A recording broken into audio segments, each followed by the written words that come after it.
वर्षों से 2 दशक हो गए, 18 साल से ज़्यादा हो गया है। नेपाली लोग को भूटानी बनाकर बेचने के लिए, देश को एक विभाजित अवस्था में पारने के लिए विदेशी का पैसा खाकर ये लोग ने, जो अमेरिका ने भी लाखों करोड़ों अरबों रुपया धर्म परिवर्तन राजा हटाने के लिए विभिन्न बहुत सारे चीज किया था। मित्र राष्ट्र से मांग कर यहाँ का बड़ा बड़ा कल कारखाना उद्योग किया, सब बेच कर खा गया है। अब देश बचाने के लिए राजा आना जरूरी है। विश्व के एकमात्र सनातन सापेक्ष हिंदू राष्ट्र नेपाल का राजा सिर्फ राजा नहीं है, वो हिंदू सम्राट भी है। संसार का जहाँ भी हिंदू लोग है उस सम्राट को मानते हैं। ये लोग से अब देश संकट में, जनता संकट में है। नेपाल में राजशाही की वापसी और हिंदू राष्ट्र की मांग को लेकर चल रहे आंदोलन को नेपाल की राष्ट्रीय प्रजातंत्र पार्टी का समर्थन है। हमारे साथ हैं राष्ट्रीय प्रजातंत्र पार्टी के सांसद दीपक बहादुर सिंह। दीपक जी, इंडिया टीवी में आपका स्वागत। नमस्ते आप लोग। सर, ये बताइए कि अचानक ये नेपाल में क्या हो गया, इतनी संख्या में लोग सड़कों पर आ गए और आंदोलन में हिंसा भी काफ़ी हो गई। जिस तरह से राजशाही को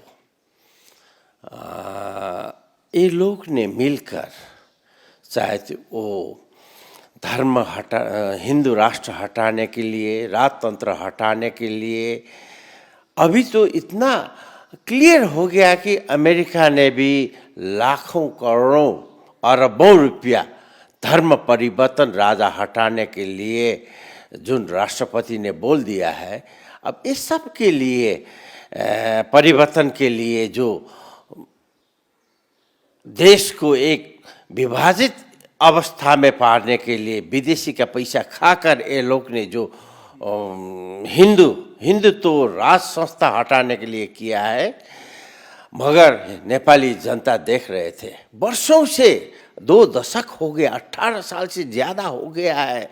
ये लोग ने जनता को जो सपना देकर अपना रोटी सेकने के लिए किया था, अब जनता को मालूम है करप्शन के छोड़कर नेपाली लोग को भूटानी बनाकर बेचने के लिए, नेपाली लोग को यहाँ का राजा ने जो उद्योग कल कारखाना विभिन्न बहुत सारे चीज किया था। मित्र राष्ट्र से मांग कर यहाँ का बड़ा बड़ा कल कारखाना उद्योग किया, सब बेच कर खा गया है। अभी आकर जनता को मालूम हो गया ये लोग से अब देश संकट में, जनता संकट में, गरीब दिन पर दिन गरीब बनते जा रहा है। ये नवधनाढ्य बन रहा है। इसीलिए अब देश बचाने के लिए राजा आना जरूरी है। विश्व के एकमात्र सनातन सापेक्ष हिंदू राष्ट्र होना जरूरी है बोलकर जनता सड़क में आकर बोले राजा आओ, देश बचाओ बोलकर जनता राजा के घर में जाकर आप कुछ कीजिए बोलकर। इससे पहले भी जब सड़कों पर लोग आए थे राजा के साथ, जब काफ़ी संख्या में लोग थे, जो यूपी के मुख्यमंत्री हैं योगी आदित्यनाथ, उनकी तस्वीरें लेकर लोग खड़े थे, तो क्या नेपाल का आम आदमी अब ये चाहता है कि नेपाल एक हिंदू राष्ट्र हो जाए? नहीं, देखिए वो 25 गते का है, उसमें यूपी का मुख्यमंत्री आदित्यनाथ जी का भी फोटो आया है। सिर्फ राजा ज्ञानेंद्र, नेपाल का राजा सिर्फ राजा नहीं है, वो हिंदू सम्राट भी है। संसार का जहाँ भी हिंदू लोग है उस सम्राट को मानते हैं। इसीलिए एक महान, एक मुख्यमंत्री, वो भी एक तो हिंदू था, इसीलिए उनने नेपाल का राजा का समर्थन किया है, इसीलिए उनका फोटो वहाँ आया है। और आंदोलन जब हुआ, सड़कों पर काफ़ी संख्या में लोग आ गए, तस्वीरें आई, काफ़ी हिंसा हुई, ये सब अचानक कैसे हुआ? ये तो सरकार का ग्रैंड डिजाइन था। 2 दिन पहले ऑस्ट्रेलियन एम्बेसी ने, यूरोपियन यूनियन ने अब वो लोग को आयातित धर्म खतरा में है बोलकर वो लोग ने कर्फ्यू लगने वाला है, ये है वो है बोलकर प्रोपेगेंडा मचा दिया था। और उसके बाद में हम लोग का प्रधानमंत्री जी ने बोला, अपना कैडर का युवा लोग को बोल दिया है कि अब तुम लोग बाघ के झप्पट जैसा करो ये राजावादी को बोलकर एक तो देश का प्रधानमंत्री उस नालायक शब्द बोलने के लिए वो अनफिट है। इसीलिए अब इस सरकार को हटना जरूरी है। लेकिन काफ़ी संख्या में जो आपके नेता हैं वो गिरफ्तार हो चुके हैं, कई लोग अंडरग्राउंड हैं, तो अब आगे की रणनीति आप लोगों की क्या है? देखिए, अभी तो 100-200 आदमी को गिरफ्तार, जितना गिरफ्तार ये सरकार करेगा राजावादी को, उसका 10 गुना से ज़्यादा और भीड़ सड़क पर आने वाला है। देखिए, ये लोग का हिम्मत है तो राजा को भी वही दिन अरेस्ट करने के लिए सोच रहा था, क्यों नहीं किया? एक दिन भी अरेस्ट कर दिखा दो तो ये लोग का हिम्मत है राजा को अरेस्ट करने के लिए। जनता तो जनसागर आकर ये लोग का तख्ता, ये लोग का घर, सब चीज बर्बाद कर देगा। कहा जा रहा है कि राजा को नजरबंद करने की कोशिश की जा रही है। हाँ, वो राजा का पासपोर्ट भी खींचने के लिए कोशिश में है और राजा को भी नजर बंद करने के लिए। ये संभव नहीं है नेपाल में।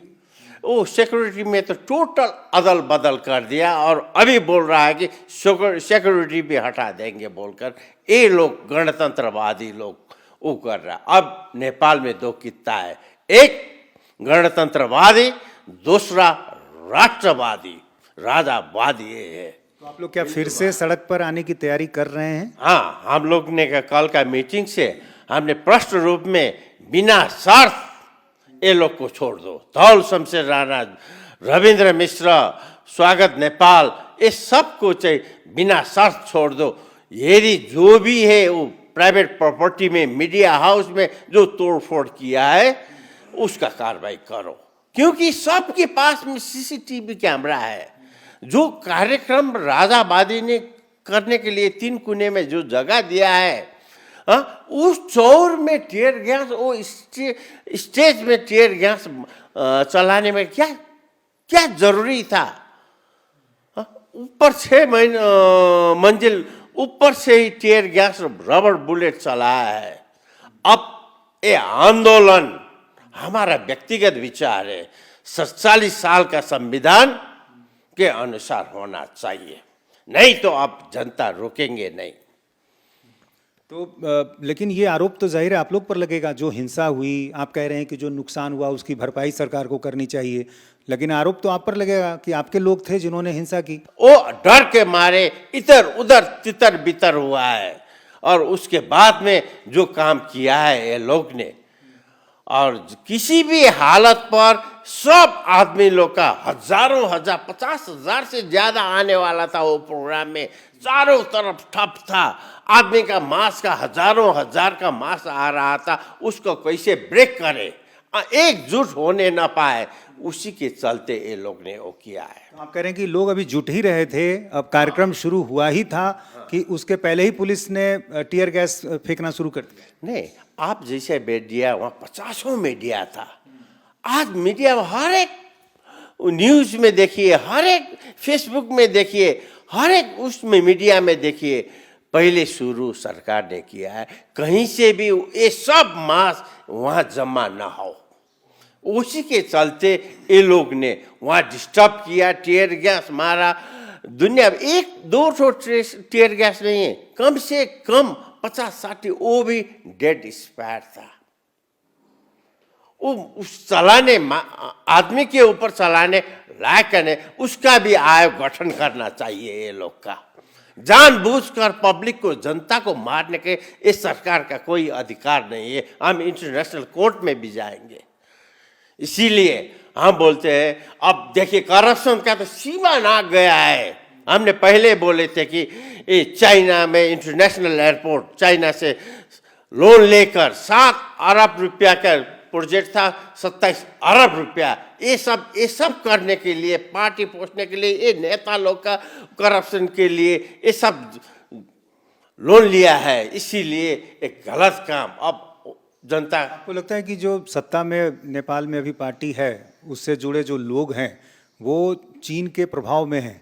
जरूर, चीन के प्रभाव में नहीं होगा तो आपका इंडिया न्यूज़ का तो सब चीज़ मालूम है। देखिए, अभी चाइना जाकर ये लोग ने रोड एंड बेल्ट का एग्रीमेंट कर रहा है। अभी चाइना जाकर हमारा गांव में एक ठो सभागृह बना दीजिए, अभी कोई बोलता है हमारा वहाँ एक तो स्टेडियम बना, राजा के टाइम में ऐसा नहीं था। राजा जाते हैं तो विदेश में जाकर तो हमारा नेपाल के लिए पूर्व पश्चिम हाईवे बना दीजिए, महेंद्र राजमार्ग बना दीजिए, बहुत बड़ा बड़ा चाहे कपड़ा फैक्ट्री, कागज़ फैक्ट्री दुनिया भर देश से मांग कर ले आता है।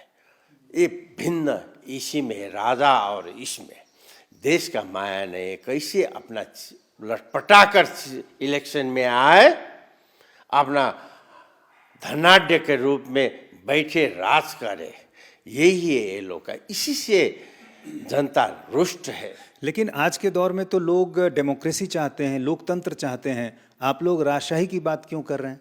देखिए, आज राजशाही तो जापान में भी है, राजशाही तो बेलायत में भी है। हम लोग कैसे ये डेमोक्रेसी चाहेंगे? यही 4-5-10 नेता लोग को देश बेच बेच कर खाने के लिए ऐसा गणतंत्र तो नहीं चाहिए हम लोग का। हमारा परंपरा, हमारा संस्कृति, हमारा रीति रिवाज समाप्त कर कर ऐसा डेमोक्रेसी नेपाल और नेपाली जनता को नहीं चाहिए। अच्छा, जब से हिंदू राष्ट्र नेपाल पहले हुआ करता था, बाद में ये चीज़ें हट गईं, तो इस बीच का अनुभव आप लोगों का कैसा रहा है कि जब नेपाल हिंदू राष्ट्र नहीं है घोषित तौर पर, तो इस बीच का अनुभव कैसा रहा है? क्या मुश्किलें आई? नहीं, इसमें लॉ एंड ऑर्डर देखिए, अभी तक लॉ एंड ऑर्डर पब्लिक को भी अपना सुरक्षा का कोई गारंटी दे नहीं पा रहा है।